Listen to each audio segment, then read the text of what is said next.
जय हिंद दोस्तों। आज का दिन स्टॉक मार्केट के लिए अच्छा रहा। डिफेंस के स्टॉक्स में ज़बरदस्त तेज़ी देखने के लिए मिली। अब कल क्या होने वाला है स्टॉक मार्केट में, क्या इंडिकेशन है, यूएस ईरान वॉर का जो है अभी क्या स्टेटस है, कंटिन्यू वॉर चल रही है या फिर वॉर का डी एंड हो गया है, और आज मार्केट क्यों बढ़ा, आइए जानते हैं दोस्तों सभी बातें इस वीडियो में। लेकिन एक बात आप यहाँ पे बिल्कुल ध्यान से समझिएगा, कोई भी ये प्रेडिक्ट नहीं कर सकता कि मार्केट कौन से लेवल तक नीचे जाएगा, और कोई भी ये प्रेडिक्ट नहीं कर सकता कि मार्केट कौन से लेवल तक ऊपर जाएगा, इस दिन तक जाएगा। आपको भी पता है। तो हर कोई कभी भी अपना जब इन्वेस्टमेंट करता है, समझदार आदमी जिसे इन्वेस्टिंग की समझ है अच्छे से, वो बिल्कुल बॉटम का वेट ऑब्वियस बात है नहीं करता है। जो भी उसके पास में पैसा है उसको सोच समझ के अगर उसे बाई करना है तो बाई ऑन डिप्स वो अपने अकॉर्डिंग करता रहता है। ठीक है, सिंपल बात है। क्योंकि जब 22,200-300 के करीब मार्केट था, ठीक है, लास्ट वर्किंग डे पे जब स्टॉक मार्केट ओपन था, तब हर कोई डरा हुआ था कि कहीं ये 20,000 से नीचे नहीं आ जाए। ठीक है, बहुत से यूट्यूब पे वीडियोस भी चल रहे थे कि ये निफ्टी 50 18,000 पे ही आ जाएगा, लेकिन ऐसा कुछ हुआ फिलहाल तो नहीं हुआ। और अगर युद्ध की जैसे सिचुएशन नहीं बनती है, वॉर अगर एंड हो जाती है, तो बिल्कुल भी नहीं बनने वाला है। ठीक है, तो जिन लोगों ने मौके का फ़ायदा उठाया, हो सकता है उन्होंने उठा लिया होगा।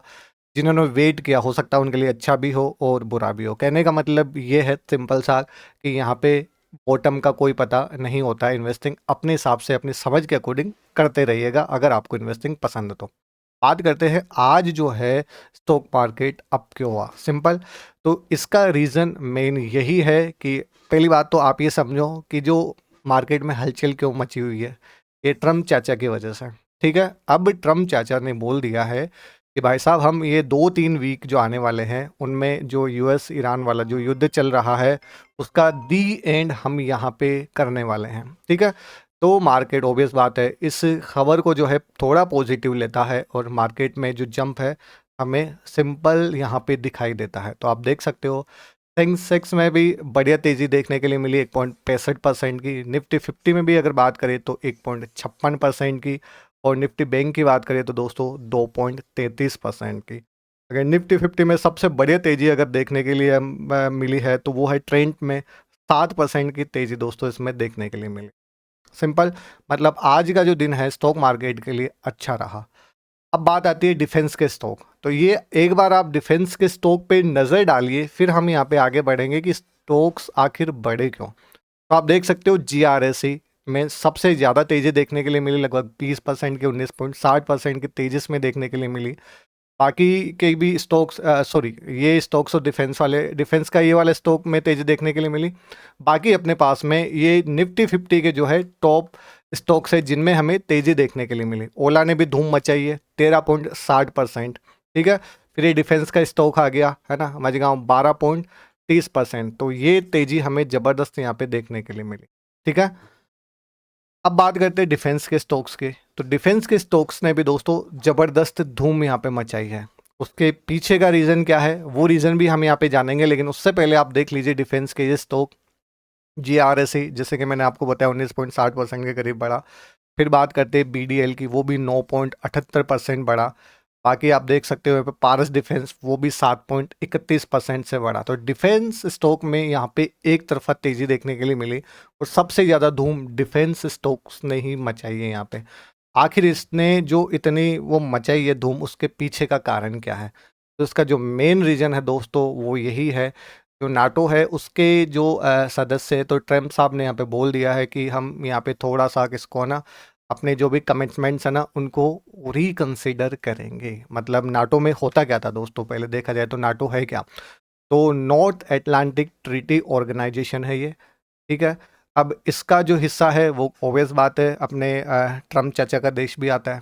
ठीक है, तो इसमें होता क्या है, अगर कोई अटैक करता है नाटो के किसी भी देश के ऊपर, अगर कोई अटैक करता है तो इसके जो भी सदस्य मेंबर हैं, ठीक है, उन सभी के खिलाफ ये अटैक माना जाएगा। ठीक है, फिर ये सब मिलकर उसकी हेल्प करेंगे और वो सब चलता रहेगा। अब युद्ध में अब की बार यूएस ईरान वाला जो युद्ध हुआ उसमें क्या हुआ, अमेरिका जो है यहाँ पे अकेला पड़ गया इसराइल के साथ में, किसी ने उसका साथ यहाँ पे दिया नहीं। तो वो एक तरीके से भी धमकी वाली बात है कि ठीक है हम थोड़ा सा अपने जो भी कमिटमेंट्स है यहाँ पे लेके उसको थोड़ा मतलब यहाँ पे रिकंसिडर करेंगे। ठीक है, तो इसी के चलते अब सब लोग देखें कि चलो ठीक है, हमें अपने अपनी सुरक्षा खुद करनी है, तो अपना जो भी डिफेंस बजट है उसको बढ़ा लेते हैं अच्छे से, डिफेंस सेक्टर पे खुद को थोड़ा मजबूत करना है। बस उसी आशा से दोस्तों अपना जो डिफेंस स्टॉक है उनमें ज़बरदस्त तेज़ी देखने के लिए मिली। अब बात आ रही है कि कल क्या होगा। तो देखिए, मार्केट में अभी तक तो अनसर्टेनिटी बनी हुई जब तक युद्ध पूरी तरीके से ख़त्म नहीं हो जाता, क्योंकि ट्रम्प चाचा की बात के ऊपर कोई भी विश्वास करना यहाँ पे इतना इजी तो नहीं है। एक दिन आते हैं वॉर को ख़त्म कर देंगे, दूसरे ही दिन बम गिरा देते हैं। ठीक है, ये सब कुछ चलता आ रहा है। अभी इन्होंने फिर से बोला है कि ये तेहरान के जो न्यू प्रेसिडेंट है उन्होंने सीज़ फायर के लिए कहा है, लेकिन अब इन सब बातों में कितनी क्या सच्चाई है वो आने वाले टाइम में ही पता चलेगा।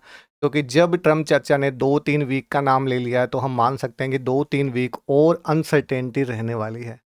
फिलहाल की अगर बात करें दोस्तों, अपना जो निफ्टी 50 इंडेक्स है वो जो क्लोज हुआ था 22,679.40 पे। और अगर हम देखें फ़िलहाल गिफ्ट निफ्टी, तो वो भी कुछ अच्छा खासा नहीं चल रहा है। अभी तो हम फ़िलहाल जो है शाम को 6:52 तक अगर देखा हमने तो लगभग ये लाल रंग में ही हमें दिखाई दे रहा था, मतलब इसी रेंज के आसपास आप इसको मान के चलो, सिर्फ 90 पॉइंट ज़्यादा है।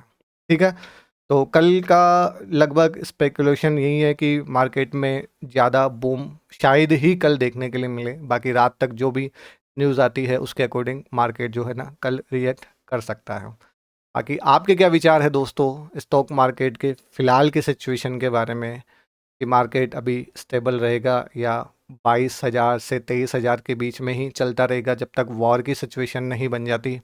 और अगर आपका कोई फेवरेट स्टॉक हो जो वॉर के बाद में एकदम जम कर सकता है, कमेंट करके ज़रूर बताइएगा। वीडियो में देखिए जानकारी अच्छी लगी तो चैनल को सब्सक्राइब कीजिएगा, प्यारा सा कमेंट ज़रूर कीजिएगा। बाकी ये वीडियो सिर्फ एजुकेशन पर्पज़ के अकॉर्डिंग है, हमारी ओर से कोई भी रिकमेंडेशन नहीं है किसी भी स्टॉक में निवेश, होल्ड और सेल करने का।